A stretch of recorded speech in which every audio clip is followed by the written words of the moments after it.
अष्टांग योग के दूसरे अंग में जो 5 नियम बताए हैं वो कौन से हैं? पातंजल योग सूत्राणि साधन पाद 32वां सूत्र।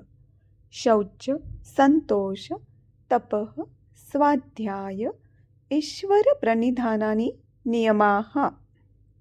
सूत्रार्थ: शौच, संतोष, तप, स्वाध्याय और ईश्वर प्रणिधान ये 5 नियम है। भावार्थ: अष्टांग योग में पतंजलि ने सबसे पहले समाज का विचार किया है, बाद में ही व्यक्तिगत उन्नति के लिए नियम बनाए हैं। पहला है शौच। हमें हमेशा काया वाचा मन बुद्धि से स्वच्छ रहना है। शारीरिक शुद्धि के लिए 6 कर्म यौगिक क्रिया बताई गई है: धौती, बस्ती, कपालभाति, नेति, नौली, त्राटक आदि।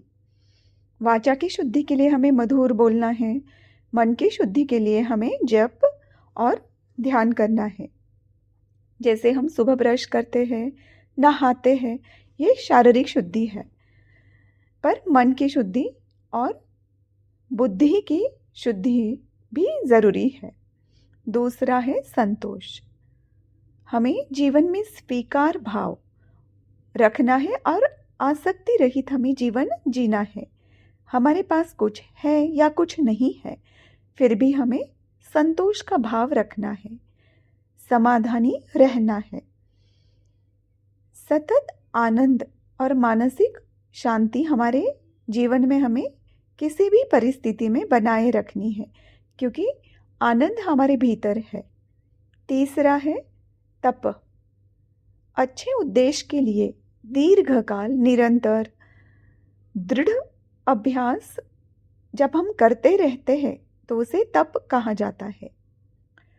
जैसे अपने कर्तव्य को परिस्थिति के अनुसार बिना किसी अपेक्षा के आनंद पूर्वक निभाना, ये भी एक तप है।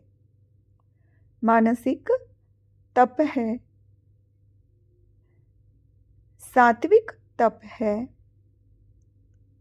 राजसिक तप है और तामसिक भी तप है।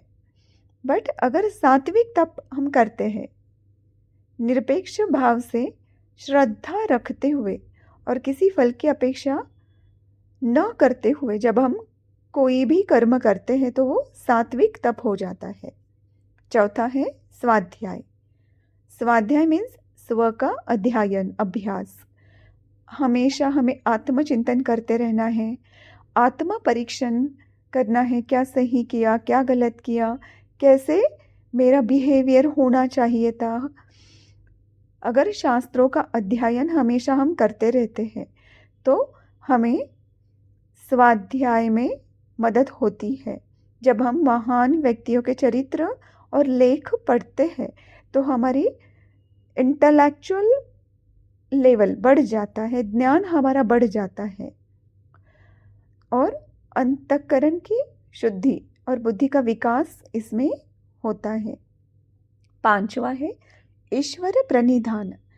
ईश्वर यहाँ कोई व्यक्ति नहीं है तो शक्ति है, तो उस शक्ति को पूरा समर्पण करके जीवन हमें जीना है। जो भी हो रहा है, होने वाला है, वो स्वीकार करते हुए हमें जीवन जीना है, समर्पण भाव से, तेरी इच्छा से। इस तरीके से हमें वो लेना है तो हमारा अहंकार कम होता है।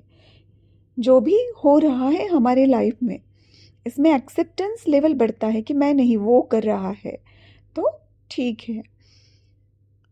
शरीर और जीवन का उपयोग फिर जन कल्याण और ईश्वर की सेवा के लिए हमारा होने लगता है। ईश्वर प्रणिधान में श्रवण, स्मरण, चिंतन, मनन, वंदन, अर्चन, मित्रत्व और दास्यत्व का भाव अगर हम रखते हैं तो इसके माध्यम से ईश्वर के प्रति जो शक्ति है उसके प्रति समर्पण हमारा बढ़ जाता है। अगर ये नियम हम जीवन में फॉलो करते हैं तो हमारी जो व्यक्तिगत उन्नति है वो होती है, ऐसे पतंजलि यहाँ कहते हैं।